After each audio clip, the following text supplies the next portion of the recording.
warahmatullahi wabarakatuh. Perkenalkan, saya Martania Auliasari dengan NIM B10112310110. Yang terhormat Bapak Eko Supriyanto SEME selaku dosen pengampu mata kuliah Ekonomi Pembangunan Pertanian. Pada kesempatan kali ini saya akan menganalisis dua hal, yaitu yang pertama, mengapa sistem bagi hasil masih bertahan dalam perspektif ekonomi kelembagaan baru, dan yang kedua, kebijakan apa yang dapat dilakukan untuk mengatasi permasalahan pertanian di Indonesia. Selanjutnya, saya akan memaparkan pembahasan dari permasalahan yang diberikan. Yang pertama, saya akan menganalisis sistem bagi hasil atau sharecropping. Dalam perspektif ekonomi kelembagaan baru, sistem bagi hasil atau sharecropping sering dipandang sebagai salah satu mekanisme untuk berbagi risiko antara pemilik lahan dan petani penggarap. Meskipun secara teori sistem sewa lahan tunai dinilai lebih memberikan insentif bagi petani untuk bekerja lebih keras karena seluruh hasil menjadi miliknya, pada kenyataannya sistem bagi hasil masih banyak bertahan, khususnya di daerah pedesaan. Hal ini disebabkan oleh beberapa faktor, yaitu yang pertama, sektor pertanian memiliki tingkat risiko yang tinggi seperti ketidakpastian cuaca, serangan hama, dan fluktuasi harga hasil panen. Dalam kondisi seperti ini, sistem bagi hasil menjadi solusi karena risiko tidak ditanggung sendiri oleh petani, melainkan dibagi dengan pemilik lahan.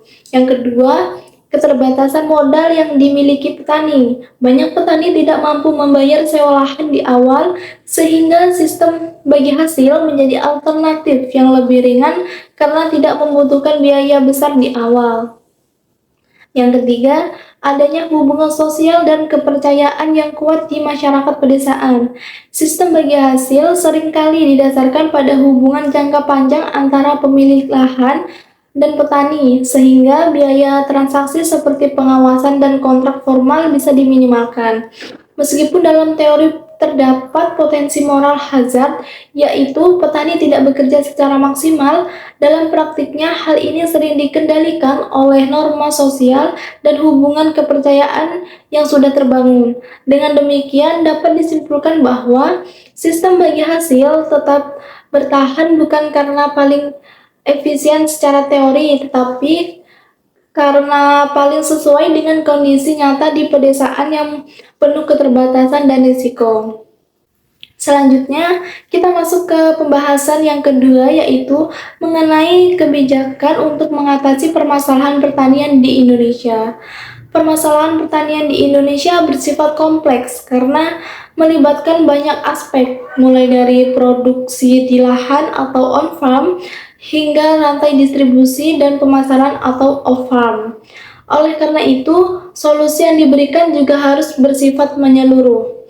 Jika saya diberi kesempatan untuk menjadi pejabat publik, maka kebijakan yang akan saya lakukan adalah sebagai berikut, yaitu yang pertama, dari sisi on-farm, saya akan meningkatkan akses petani terhadap teknologi pertanian seperti penggunaan benih unggul, pupuk yang tepat, serta perbaikan sistem irigasi. Selain itu, penyuluhan pertanian juga perlu ditingkatkan agar petani memiliki pengetahuan dan keterampilan yang lebih baik. Yang kedua, dari sisi pembiayaan, saya akan memperluas akses kredit usaha tani dengan bunga yang rendah, sehingga petani tidak lagi bergantung pada tengkulak. Selain itu, pengembangan asuransi pertanian juga penting untuk melindungi petani dari risiko gagal panen.